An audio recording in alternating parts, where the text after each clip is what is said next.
No state recognized Tirz existed in 2022. The legal foundation for any deal didn't exist until 2023.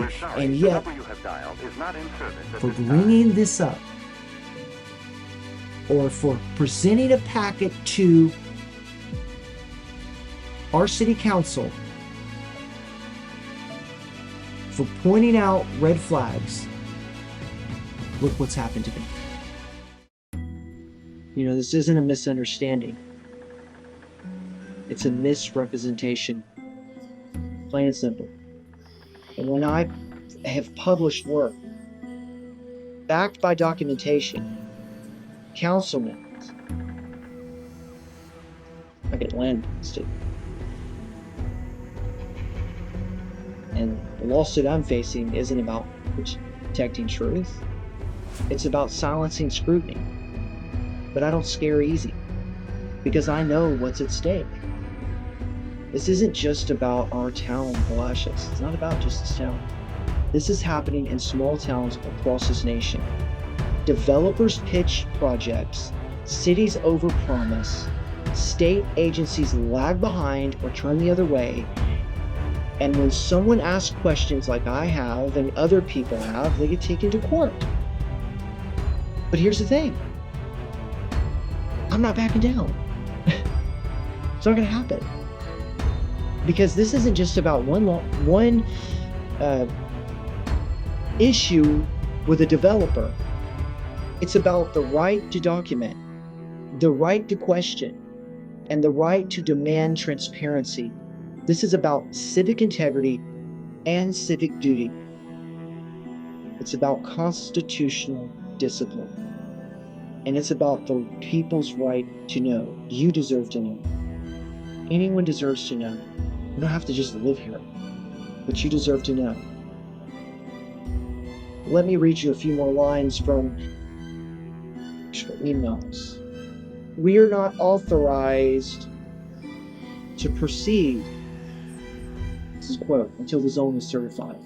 The comptroller's office has not updated the status. We anticipate finalization Q1 2023. These are not opinions, these are direct quotes, and they match the public record. I didn't fabricate this timeline. I have documented, and I stand by every word I say. And Barbara Sproul, which is also, it seems like to be an aide, I'm not really know definitively what her role is, it's Congressman's office. And the subject is deed restriction on old military base. So Cindy's writing to Jessica being Jessica, she'll be Paul's, she's addressed, City Manager of Bay City, Texas. Jessica, I have asked our legal team to write up a formal request outlining what the deed says now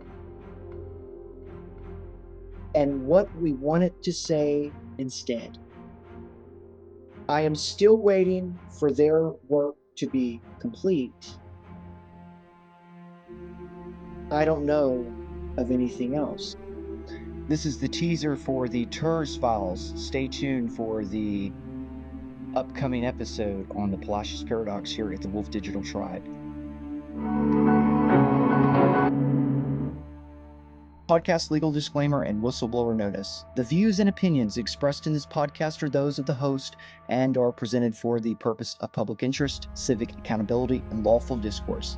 The episode contains commentary and analysis based on publicly available information, personal experience, and investigative research.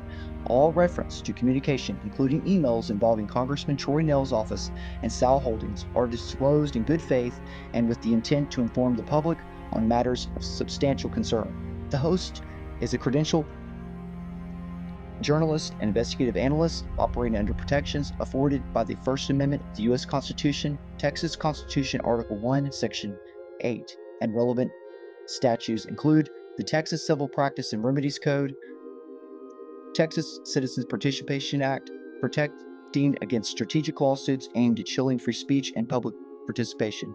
Texas Government Code 554002. Whistleblower protection for reporting violations law to appropriate authorities. Federal Whistleblower Protection Act, safeguarding disclosure of misconduct, fraud, or abuse within government and affiliated entities. Freedom of Information Act, affirming the public's right to access government records and communication. Privacy Protection Act of 1980, protecting journalism from unlawful search and seizure of work, product, and documentary materials. No statement made herein are intended to defame, misrepresent, or unlawfully target any individual or entity. All content is presented with reasonable effort to ensure accuracy, transparency, and lawful intent. The host reserves the right to correct any errors and welcomes lawful engagement from any parties referenced. This podcast does not constitute legal advice. Listeners are encouraged to conduct their own due diligence and seek independent counsel where appropriate.